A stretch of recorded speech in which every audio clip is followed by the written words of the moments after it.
Bonjour tout le monde. Merci pour l'invitation. C'est important pour moi de répondre présent pour les étudiants.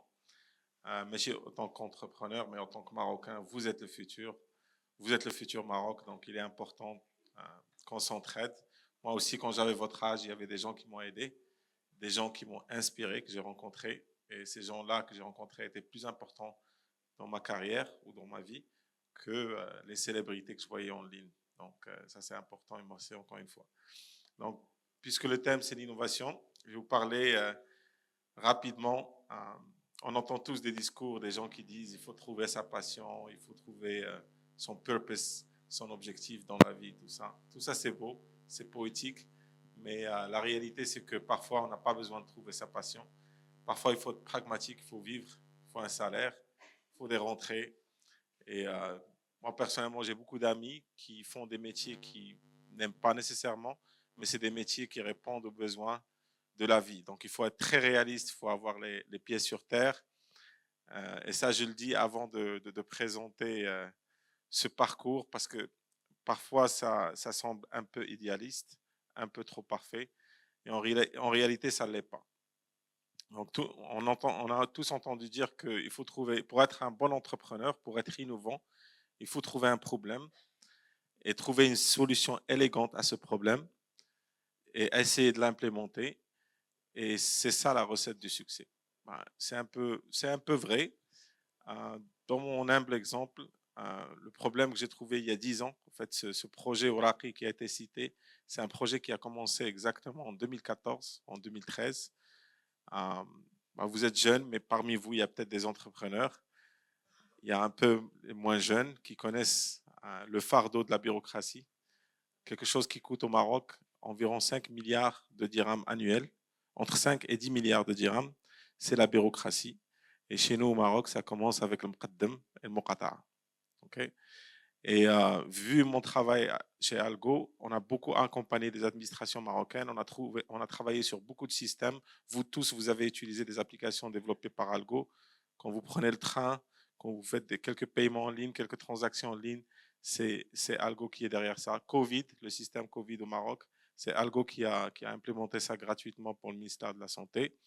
Et donc, on connaît très bien ce qui se passe dans l'administration. Donc, on fait appel à des Big Five, des cabinets comme McKinsey, Mazars, et on les paye beaucoup d'argent pour des PowerPoint où ils nous disent voilà ce qu'il faut faire pour digitaliser le Maroc. Moi, je suis entièrement pas d'accord avec ça. Moi, je suis du mindset de digitaliser le Maroc à la sauce marocaine, avec un moyen marocain. C'est-à-dire, nous avons notre propre moyen de faire, nous avons un système en qui on a confiance, nous résistons au changement, c'est implémenté dans notre culture. Nous sommes un pays millénaire, nous avons gardé nos traditions, c'est une force. Donc, il faut prendre cette force de résistance au changement et l'utiliser pour implémenter quelque chose d'innovant. Donc, mon premier problème en tant qu'entrepreneur qui est rentré de l'étranger, c'est Mokata, c'est devoir légaliser à chaque fois. Et donc, il faut analyser ce problème. Pourquoi nous, on est parmi, il y a beaucoup de pays qui font ça, c'est pas que le Maroc. En fait, la légalisation existe partout au monde. C'est juste que si j'ai à comparer le Maroc avec les États-Unis, sur 10 ans aux États-Unis, j'ai légalisé 2 documents. Okay, une procuration et un contrat d'achat de maison. Quand je suis rentré au Maroc, je légalise tout. Un contrat de bail, un contrat de travail, une lettre de démission, une attestation, tout doit se faire légaliser. Et en fait, ça vient d'un problème majeur que j'espère que beaucoup d'entre vous vont essayer de résoudre et on est tous responsables de le faire, c'est celui de la confiance sociétale. Nous sommes très mal classés dans la confiance au monde. Et c'est votre responsabilité en tant que jeune, vous êtes le futur de ce pays, vous devez régler ce problème parce que ça prend un changement générationnel ou deux. Nous sommes classés quatrième dans la confiance interpersonnelle. OK? Vous savez ce que ça veut dire? L'index de la confiance interpersonnelle. C'est mauvais. Ça veut dire c'est le peuple qui ne se font pas confiance. On ne se fait pas confiance. Okay, c'est reflété dans le ministère de la Justice. Quand on va aux tribunaux, on trouve beaucoup de cas en justice où c'est des membres de la même famille, quelqu'un qui poursuit son père, quelqu'un qui poursuit son fils, quelqu'un qui poursuit sa mère. On ne se fait pas confiance. C'est pour cela qu'on est obligé d'aller faire la queue et signer un document devant quelqu'un. Parce que ça nous arrive de dire, j'ai jamais signé ce document. Okay? Et ça, c'est mauvais pour le business. C'est pour ça qu'on a beaucoup de mal à voir beaucoup de jeunes, beaucoup d'investissements qui ne marchent pas, beaucoup d'idées innovantes, ça ne décolle pas. On a du mal à lever des fonds. C'est reflété. Le Maroc a levé 3 millions de dollars pour les startups, alors que d'autres pays ont levé des centaines de millions de dollars. Pourquoi? Ça revient à ça, la confiance sociétale. Okay? Zimbabwe, c'est le numéro 1. Numéro 2, c'est Sri Lanka. Le numéro 3, c'est l'Égypte. Le numéro 4, c'est le Maroc. Donc, on fait confiance à 13,3% de Marocains. Donc, l'idée pour nous, c'était comment déjà on résout un problème.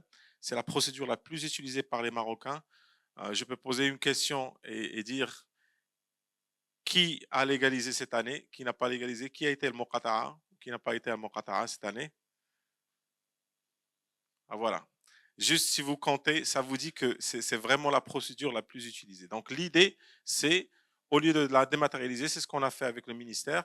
Donc quand on a eu l'idée de le faire, qu'est-ce qu'on a fait? On a investi 20 millions de dirhams sur 10 ans. Donc ça, c'est le problème à résoudre, le problème que nous avons identifié, parce qu'il n'y a pas que moi, il y a toute une équipe derrière moi. Donc on a identifié ce problème et on a créé une solution qui s'appelle Oraki et on l'a développée de nos propres fonds. Donc on a financé la plateforme. Et une fois ça a marché, on a prouvé, on a fait ce qu'on appelle un POC, un Proof of Concept. Et une fois le Proof of Concept a été démontré par le ministère de l'Intérieur, nous n'avons pas vendu la solution. Nous avons décidé de ne pas la vendre. Ça a coûté à peu près 20 millions de dirhams sur 10 ans de développement, mais nous ne l'avons pas vendue. On va la donner gratuitement. Okay? On va la donner gratuitement à qui? À tous les Marocains. À l'État, elle est gratuite, mais pour les Marocains, ce qu'on paye déjà, on va le payer d'une manière électronique et transparente et tout le monde va être traité de la même manière. Donc ça, c'est un exemple d'un problème que nous avons trouvé. Ça nous a pris 10 ans pour convaincre les autorités que c'est la bonne manière.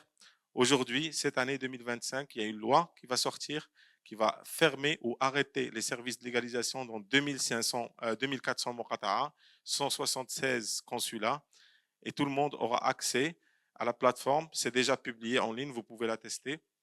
Donc, vous utilisez votre identité numérique avec la DGSN, reconnaissance faciale, et vous signez votre document électroniquement et instantanément, et vous n'avez pas besoin de vous déplacer. Alors, ça résout une vingtaine de problèmes. Je ne vais pas lister tous les problèmes que ça résout, mais encore une fois, c'est un exemple.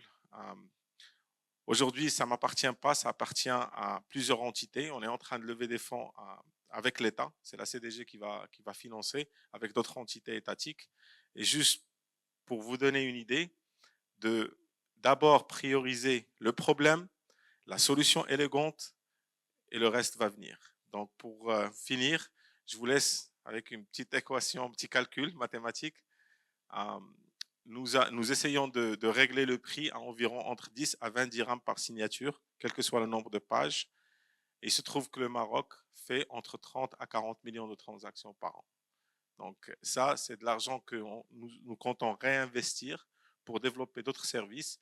Et l'idée, c'est que d'ici 2030, tous les Marocains, Inch'Allah, auront une application qui s'appelle Oraqi, où il y a l'Oraq Kamlin. L'Oraq de la voiture, bulletin, bulletin de paye, attestation de résidence, le Mqaddem, tous les services électroniques offerts par l'État seront disponibles instantanément dans une seule application et c'est ça le rêve. Merci.